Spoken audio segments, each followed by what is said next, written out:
Hello everyone, this is me, it's Clayton, and I just got to see the Ben Affleck movie known as The Accountant.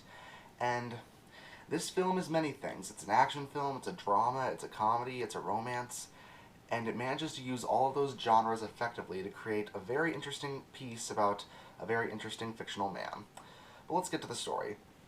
The story revolves around a man named Christian Wolf, a mathematical savant who's also diagnosed with high-functioning autism, making it very difficult for him to socialize with people. And on top of that, he's also a trained assassin who was trained in the use of guns and hand-to-hand combat by several specialists. He also got a job as an accountant, hence the title of the film. So, when he gets a new job based on a client that is a respectable robotics firm, he finds a coworker named Dana, played by Anna Kendrick, that he happens to like, and finds out that he has to defend her against a huge group of mercenaries. And as he finds out that the robotics firm that he's working for might not be as squeaky clean as he thought it was when he came into it. So what did I like about this movie? Well, first of all, Ben Affleck is probably the best thing in this entire movie. I know, the guy who's playing Batman's the best thing in the movie. How ironic.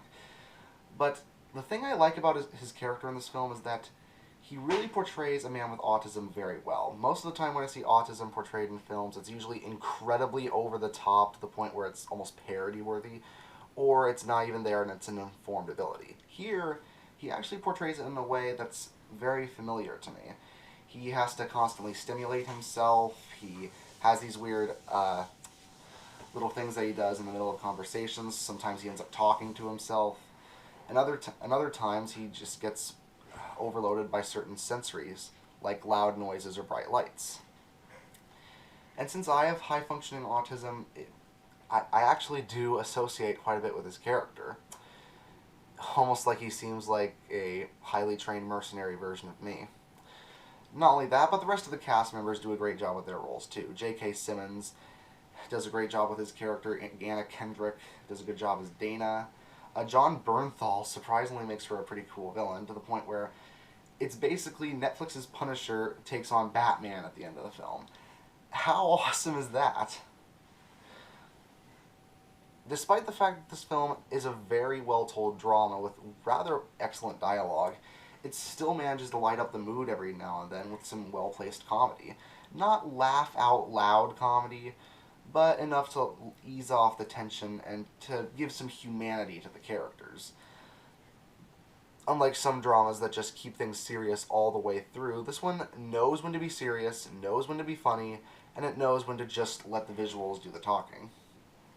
Speaking of which, there are a few flashback sequences that Christian goes through which show his training, as well as his early days dealing with autism, and some people might call it distracting, but I think the flashbacks didn't come too often, and they had a good space in between them.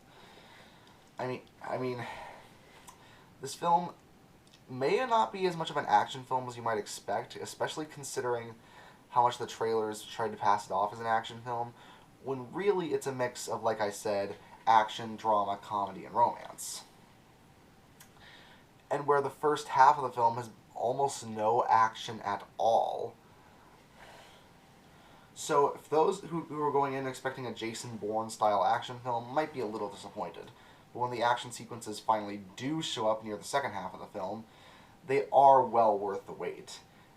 And since you actually care about these characters, as you've been with them for over an hour at this point, the action sequences have a lot more weight despite the limited amount of them. My only problem with the film is that some cast members feel like they're underutilized. For example, Jeffrey Tambor, who I was very excited to see in this film, only has around 10 to 15 minutes of overall screen time. And even then, some of it doesn't even have him speaking. Some of it just has J.K. Simmons' narration over it. It's a little disappointing, considering I find him to be an incredibly underrated actor. That, and a couple of the plot twists, while very interesting, I'm not going to spoil them, some of the plot twists seem like they're a bit contrived. Like, it's basically like finding out that a certain plot twist that was sort of revealed near the beginning is being revealed now in a more clear way, but it really doesn't make sense when you think about everything that's happened in the film. But that's just a minor nitpick, as I can forgive plot twists that don't exactly work as long as the story itself is interesting. And the story itself was interesting. It was action packed, it was dramatic, it was full of fun comedic moments, and hey, this is probably the first autistic assassin character that's ever been portrayed in film. That's gotta count for something, right? So yeah, definitely check this film out if you have the chance. I give The Accountant a 9 out of 10. See you later.